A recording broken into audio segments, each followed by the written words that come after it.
Welcome to the Steel City. Is everybody ready to go? It's proclaim the greatest radio show.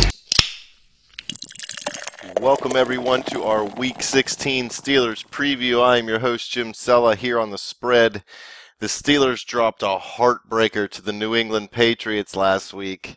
A lot of people are blaming the refs. Some people are saying they're paid off. Some people were saying the NFL's rigged to let Tom Brady win the Super Bowl. All kinds of different things flying around on social media. The bottom line is the Steelers played well, but they didn't play good enough to win. Did the call at the end suck? Man, it was heartbreaking. Absolutely heartbreaking. But at the same time, had the Steelers done a little more in that game before that point, they wouldn't have needed that touchdown to win. It was the correct interpretation of the rule. The rule itself is the problem, not necessarily the call. So as much as I feel like the Steelers got screwed, fans, you just got to calm down. There's no conspiracy. People in the NFL don't hate the Steelers. They're not trying to help Brady win more Super Bowls. None of that's true. The refs weren't paid off. It's all BS. It's all just people trying to find excuses when in reality, Super Bowl teams find ways to win games. They don't find excuses when they lose games. That being said, it does hurt losing the inside track to the number one seed in the AFC throughout the playoffs. The Patriots now sit atop the AFC at number one, the Steelers at number two. If the Steelers tie the Jaguars, record-wise, the Jaguars will win out on the tiebreaker and get the second seed. So the 11-3 Steelers need to keep winning. They need to stay a game ahead again. They need to stay a game ahead of Jacksonville. We don't want to lose out on the bye week, especially with the AB injury. And also all the work that Le'Veon Bell's putting in. No, I don't think they're overworking him. No, I don't think they need to limit his workload, especially with James Conner out. Conner was averaging less than 3 carries a game throughout the season, so it's not like I expected Bell's production to just drop off or change or anything. But it would be nice to get that bye week, let everybody get a little bit of rest, let quarterback Ben Roethlisberger rest those old bones a little bit before he has to go back out there. Take a deep breath, Steeler fans. It's not the end of the world. The season isn't over. Our chances at the Super Bowl are not over. Dash mentioned a few good points last week. The Patriots rarely lose 2 games in a row, and the same team rarely beats the Patriots twice in one season. So this loss isn't detrimental to the Steelers, although, like I said, that first round bye, not necessarily the first round bye, but home field advantage is the big thing that the Steelers are losing. Now they're going to have to go to Foxborough for the AFC Championship game if those two teams do indeed meet at that point. But on to Houston now. The Houston Texans, not a great team this year. Deshaun Watson shined a bright light for their offense early in the season, but he tore his ACL. With Watson gone, the team's pretty much falling apart. Their defensive captain, J.J. Watt, is also hurt, TJ's brother. This is one of those games that you would expect to be a trap game for Pittsburgh. You're on the road. You're against a lesser opponent. I don't see it that way, though. AB's going to be hurt, so you're going to have Juju and Bryant have to step up. You'll probably see a lot of Le'Veon Bell also, considering that AB is hurt. Houston can expect a huge dose of Le'Veon, actually, when I really think about it. The Steelers did sign Stephen Ridley this past week to take James Conner's spot on the roster since they had to put him on IR. No, I don't think Ridley's going to come in and be the number 2 back right away. Most likely will be Fitz Toussaint. Fitz, I mean, like I said a minute ago, it's 3 to 5 carries a game. I mean, Conner wasn't even averaging a full 3 carries a game. So our backup running back role, not a huge deal unless Le'Veon gets hurt. And let's face it, if Bell's hurt and Brown's hurt, it doesn't matter who we signed, the Steelers are going to lose. So I hear a lot of talk about DeAngelo Williams. Why wasn't DeAngelo Williams brought back? Where's DeAngelo Williams? I'm going to give you a few stats real quick to put that to bed. Everybody talks about how great DeAngelo did in Bell's absence. They're right in 2015, but they're not right when it comes to the 2016 season. Listen to these numbers. Last year, the 2016 season, DeAngelo had 343 total rushing yards. 237 of those came in the first 2 weeks on 58 carries. The other 106 came on 40 carries between weeks 3 and 16. 106 total yards between weeks 3 and 16. That's a 2.65 yard average. Why would you want to bring that guy back? A lot of people are going to say he didn't get the carries because he was injured. Well, that's just making my point even more. He was injured most of the year. He played 9 games or 8 games due to injury. Then a lot of people were saying he's going to bring leadership to the Steelers. We don't need any more leadership. We have enough leaders. We can't have too many Chiefs. We need some Indians in that locker room. No, that's not a racist comment. In the New England Patriots playoff game, people are saying, well, we need him. What if Bell gets hurt in the playoffs? We're going to need him. You can't trust the Fitz Toussaint. Well, DeAngelo had 14 carries in that game against New England for 34 yards, 2.42 yards per carry.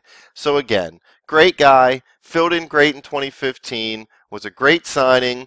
He was great for the city. Fans love him. I'm not saying anything bad about him. But there's no reason to bring a 34-year-old running back or 35-year-old running back, however old he is, into the mix when he wasn't even averaging 3 yards per carry last year. It's just stupid. Anybody who believes that's stupid and you don't know anything about football. I'm just going to say it, and I don't care if you hate me. I don't care if you unsubscribe. I don't care if you never listen to me. Say whatever you want about me. If you truly believe DeAngelo Williams should be back on this team, you don't know anything about football. You might as well just tune out right now because we don't even want you to listen because you are not our target audience. You, sir, are a moron. So moving on from that topic, back to these Houston Texans. After Deshaun Watson went down, they brought in Tom Savage. Savage had a little bit of injury issues himself. Now they're down to TJ Yates or YT Yates or ABCDEFG Yates or whatever this guy's initials are. He's been a journeyman pretty much his entire career. At one point, Steeler fans wanted him to come in and be our backup and possibly unseat Ben Roethlisberger, which makes absolutely no sense to me. But again, just a journeyman guy, not somebody you really need to worry about. He does have Lamar Miller in the backfield. He does have DeAndre Hopkins to throw to. Those are legitimate weapons. They're guys that you need to worry about. They're both having pretty good years. Hopkins having a really good year. But most of that production was with Deshaun Watson or Tom Savage, not here with TJ Yates. So their offense doesn't scare me. Their defense, again, like I said, is missing J.J. Watt. Jadeveon Clowney is banged up. Not sure if he's going to play in this game or not. Still a little too early to tell. But you can't sleep on this defense either at the same time. Houston, even in the years when they struggle, they usually end up with a pretty good defense. And they're pretty good again this year, although their numbers really aren't showing it. 32nd in points per game, 25th in defensive yards, 27th in defensive pass yards, but 10th against the run. The problem is their offense is terrible. So when their offense isn't moving the football, when you're going 3 and out, you're putting your defense on the field a lot, exposing them to a lot of plays defensively, so that's going to skew the numbers. Are they the great Houston defense of a few years ago? No, absolutely not, especially without J.J. Watt. But they are better than what their numbers show. So you can't sleep on this defense. You can't just come in and think you're going to run all over them. They're a tough team against the run.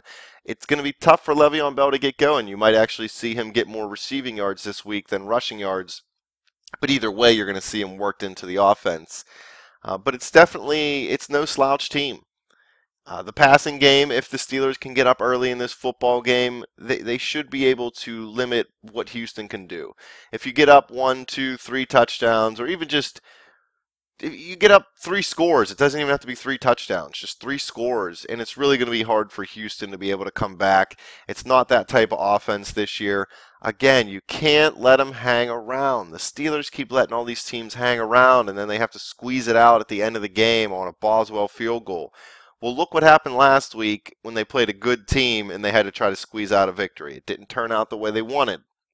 Now, Houston is no way the same as New England. I'm not trying to compare them. But at the same time, you don't just not worry about them. I think losing to New England is going to be good for Pittsburgh in the fact that they aren't going to overlook this game here in Houston. Had the Steelers come out and won that football game, I think it's a real possibility that they're on such an emotional high. They come out against Houston on the road. We all know how their offense struggles on the road, so they could definitely shit the bed in that opportunity. But they lose to the Patriots. They kind of lit a fire under their ass. They were on a little bit of a roll there, although they were squeaking the games out at the end. They were still on a winning streak. This is kind of a wake-up for this team. Hey, make sure you're paying attention. Make sure you're preparing. Make sure you're working hard week in and week out, because anything can happen in the NFL. So honestly, the whole loss to New England last week could come out to actually be beneficial for the Steelers. Could definitely help them this week against Houston. Don't overlook this Houston team. Like I said, there's really not much to say about them. They're not flashy. They don't do anything spectacular. They don't do anything great. You're not worried about anybody other than Hopkins. But when you have Yates throwing him the football, yeah, he can still make plays. Yates can put the ball there. He's an NFL quarterback, but he's not an NFL superstar. He's not Deshaun Watson. So it's going to be a totally different ball game. I think Pittsburgh comes into this game focused. I think they understand what's really at stake here. They also realize that this New England loss wasn't the end-all, be-all. They're a smarter football team than that. I think they come out and they play well in this game. I think you're going to see them play well on the road early for one of the first times this season. I just honestly have this feeling that this locker room, this is a special team. Dash picked the Steelers to win the Super Bowl, or at least make it to the Super Bowl. I can't remember if he picked them to win it at the beginning of the year, because this Steeler team just has a different feel to it than the last few years. And I agree with him. And I think you're going to see the Steelers take a big step towards that this week whenever they come out. And I feel like they're going to blow them out. They're going to come out and finally look like the team they should look like against an inferior team. Houston has no business staying in this game with Pittsburgh. 4-10. The Steelers 11-3. I mean, you can't compare them. So look for a big game by the Steelers offense this week. A big game by Ben Roethlisberger. Martavis Bryant was a bright spot in last week's game. He made that one-handed catch that looked spectacular. Maybe he's getting some confidence back. It'll be nice to see him and Juju go out there and try to have a 1-2 combination between those two. I mean, if we get them on a roll, get AB back for the playoffs, I mean, people really have to look out. Joe Hayden back this week for the Steelers defense. This can really help the defense, considering they're not getting Ryan Shazier back for the rest of the year. Joe Hayden can solidify that back end of the defense, which allows those linebackers to free up and move around towards the quarterback a little bit more. It also should allow the Steelers to play a little bit more man coverage when they need to. So these are all good things as the season moves on. I seen a quote from Hayden. This isn't a direct quote. I'm kind of paraphrasing. But he said this is one of the most talented teams he's ever seen. The Steelers are chock full of talent right now on both sides of the football.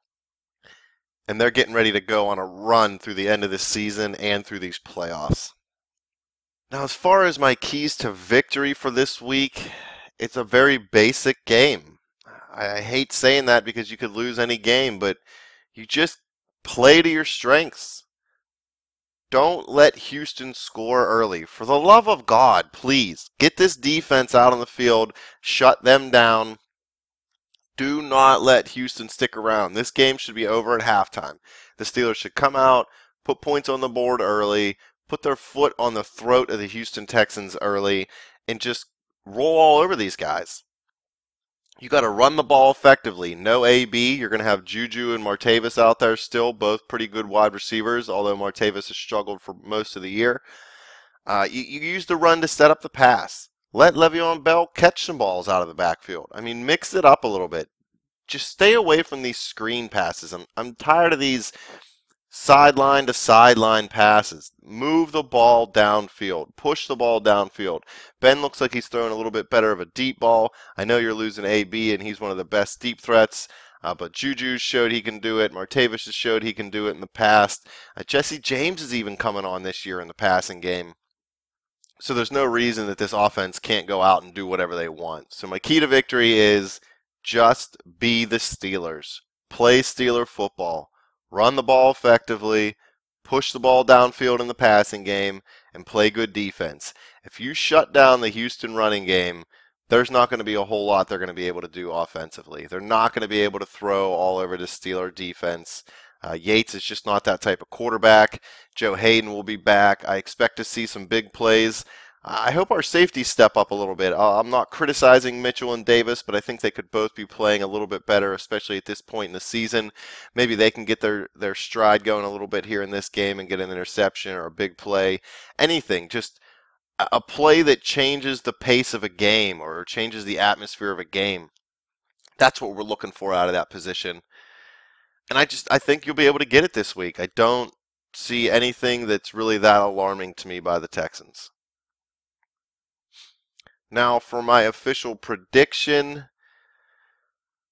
I don't know if the Steelers will get to 30 on the road. I do think it's going to be a bit of a blowout. I think the Steelers are going to win by more than 2 scores.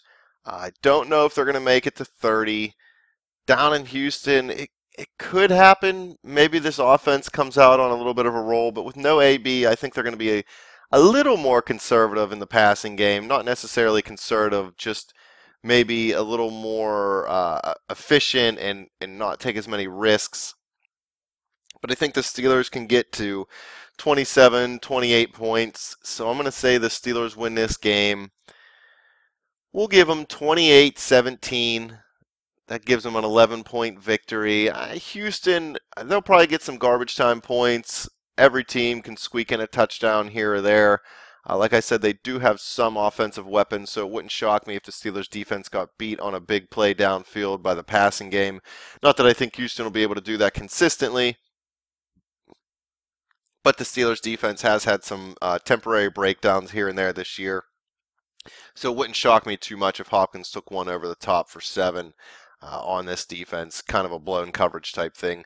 Artie Burns, I don't know if he's struggling this year, but he hasn't quite moved forward as fast as some people hoped. He gets beat on that double move a little bit, and Hopkins is really good at that. So if Yates can put the ball out there for him, he could definitely get there. But again, 28-17, I think Pittsburgh wins this pretty handedly. Not really too afraid of the Houston Texans. I think the Steelers know what's involved with this football game and the win. I think they're actually going to be able to finish out this year at 13-3, although I had them going 11-5. Also not too worried about the Cleveland Browns at the end of the year, although they probably will still be searching for their first victory, so that could be something. How fun would it be for us Steeler fans to give the Browns an unwinnable season? 0-16, 2 of the losses to Pittsburgh. Gotta love that. Gotta hate Cleveland. Hate everybody in the AFC North. But that's about it, fans. That's all I got. Any questions or comments, feel free to hit us up on Twitter at bet_the_spread. Hit me up on Twitter at betjimtowin. Check out our Facebook page at facebook.com/betthespread. As always, come to YouTube, click subscribe, share it with your friends. Give the spread away for Christmas. It's the gift that never ever stops giving. Ho, ho, ho. Maine. And with that, I will leave everyone with my favorite Christmas song of all time.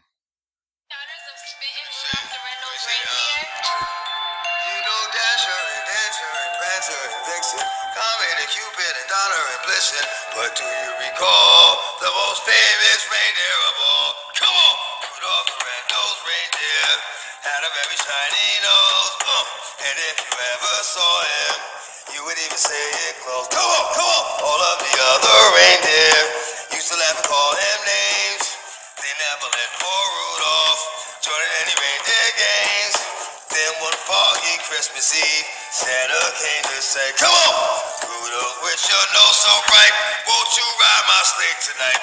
Then all the reindeers loved him, and they shouted out with glee, Rudolph the red-nosed reindeer, you go down in history forever. You go down in history forever. You go down in history